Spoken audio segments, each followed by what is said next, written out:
नमस्कार साथियों, आज इस वीडियो में सीखेंगे नाउन के बारे में तथा नाउन के हर दृष्टिकोण से इसके भेदों को। तो आइए चलते हैं बिना किसी देरी के। तो नाउन के बारे में सीखते हैं।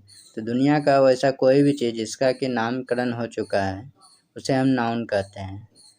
ठीक है, अगर हम इसे शुद्ध रूप में परिभाषित करें तो आप इसे इस रूप में लिख सकते हैं, जिससे किसी जाति, व्यक्ति, वस्तु, स्थान या भाव का बोध हो उसे नाउन कहते हैं।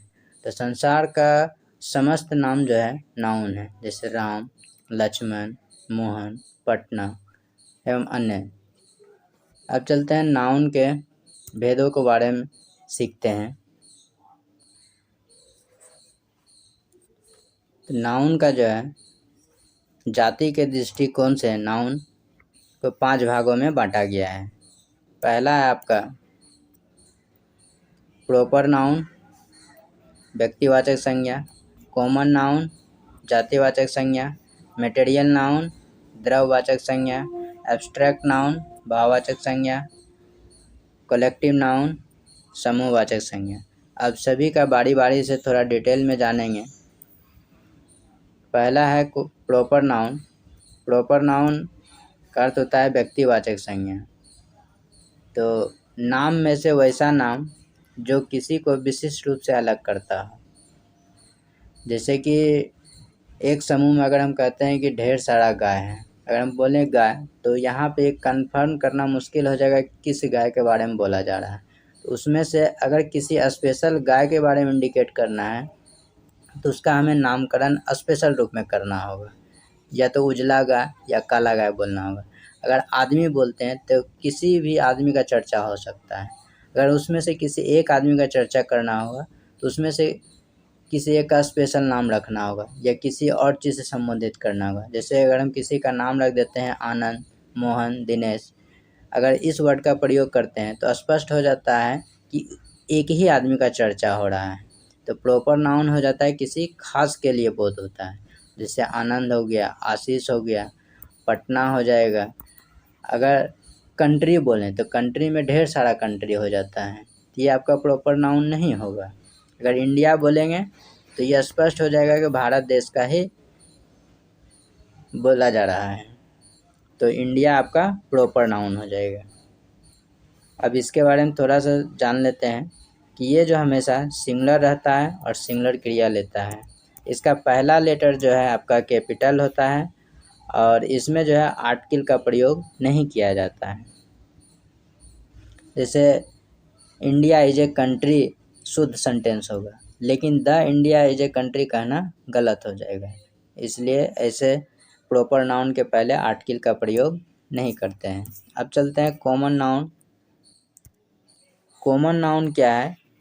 वैसा नाम जिस पर सबका अधिकार होता है, कॉमन नाउन कहलाता है। जैसे फादर, फादर कहेंगे तो किसी का भी पिताजी हो सकता है। कंट्री, कंट्री कहेंगे तो दुनिया का कोई भी कंट्री का बोध हो सकता है। ये आपका क्या हो गया? Common noun. विलेज, किसी भी राज्य का विलेज हो सकता है। अगर विलेज में कोई खास का बोध हो जाए, जैसे वासुदेवपुर, किशनगंज, या कोई भी आपका गांव का नाम हो जो कि स्पेशल किसी खास। कॉमन नाउन आपका सिंगुलर भी हो सकता है और प्लूरल भी। ठीक है, तो जब ये सिंगुलर होगा तो अपने साथ आर्टिकल का प्रयोग के रूप में द लेगा, और जब प्लूरल रहेगा तो इसमें हम आर्टिकल का प्रयोग नहीं करेंगे। जैसे स्टूडेंट्स, यहाँ देखिए प्लूरल है तो हम यहाँ पे आर्टिकल का प्रयोग नहीं करेंगे। टीचर, जब आपका ये सिंगुलर बन जाएगा तब आर्टिकल का प्रयोग करेंगे।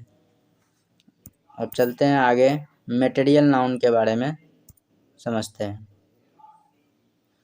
तो मटेरियल नाउन हम उसे कहते हैं जिसको कि हम नाप या तौल सकते हैं, या फिर जिसका गिनना मुश्किल है। जैसे चावल, गोल्ड, वाटर, ये सभी चीज़ें ऐसी हैं जिसका कि गिनना संभव नहीं है और इसे हम नाप या तौल सकते हैं। तो ये हमारा मटेरियल नाउन हो गया। मटेरियल नाउन जो हमेशा सिंगुलर रूप फॉर्म में रहता है और सिंगुलर क्रिया ही लेता है। इसके पहले आर्टिकल का प्रयोग नहीं करते हैं। जैसे वाटर इज प्रीशियस, यहाँ पे द वाटर लिखना गलत हो जाएगा। और वाटर देखिए सिंगुलर है, यहाँ पे सिंगुलर क्रिया लिए, लेकिन इसमें से अपवाद है ड्रैग्स। ये जो है मटेरियल नाउन होने के बावजूद भी ये प्लूरल है, जबकि मटेरियल नाउन सिंगुलर होता है, लेकिन ड्रैग्स एक ऐसा वर्ड है जो कि प्लूरल होता है और ये प्लूरल वर्ब भी लेता है। अब चलते हैं आगे, एब्स्ट्रैक्ट नाउन के बारे में समझते हैं। एब्स्ट्रैक्ट नाउन ऐसा नाउन है जिसे कि आप देख सकते हैं, छू नहीं सकते हैं, बल्कि इसका केवल अनुभव कर सकते हैं, तो इसे हम एब्स्ट्रैक्ट नाउन कहेंगे। जैसे तीता, जिसको कि आप इंग्लिश में बिटर कहते हैं, तो आप उसे खाने के बाद अनुभव करते हैं। या मीठापन, ये सभी चीज़ें ऐसे हैं जिसे कि आप छू कर नहीं बता सकते हैं। लव, डेथ, ये सभी क्या हो गया, एब्स्ट्रैक्ट नाउन। कॉल्ड, और ये हमेशा जो है सिंगुलर रहता है और सिंगुलर क्रिया लेता है।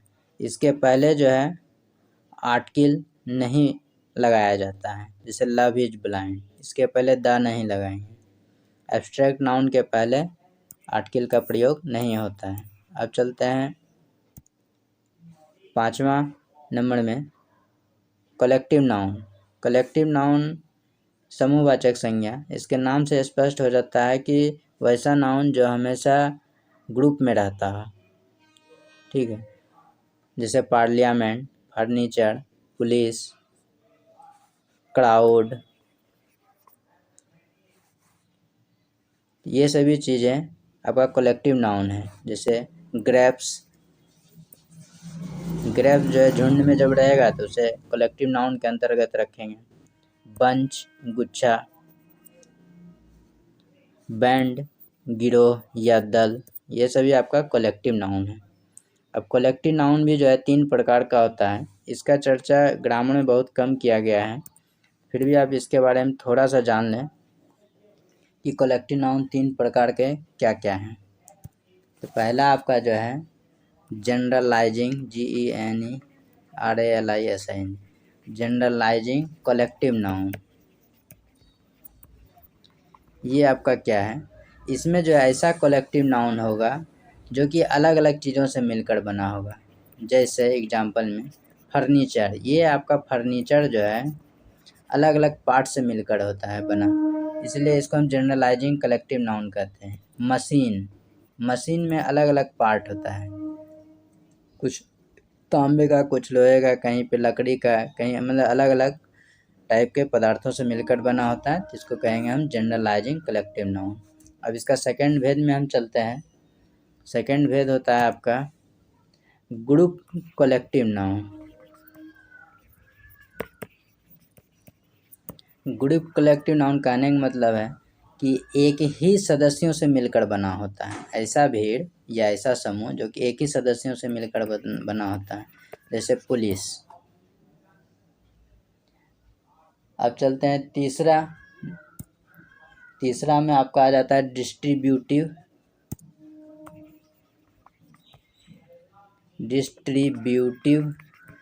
Collective noun. Distributive collective noun में क्या होता है कि ऐसा कलेक्टिव नाउन जो कि कभी ग्रुप में होता है अर्थात एक साथ होता है, कभी डिस्ट्रीब्यूटिव अर्थात अलग अलग होता है। तो जब अलग अलग होगा तो उसको हम डिस्ट्रीब्यूटिव कलेक्टिव नाउन कहेंगे। जैसे एग्जाम्पल के रूप में जूरी, कमिटी। अब इसके बारे में समझेंगे कि जूरी कैसे डिस्ट्रीब्यूटिव है, कैसे ग्रुप में है।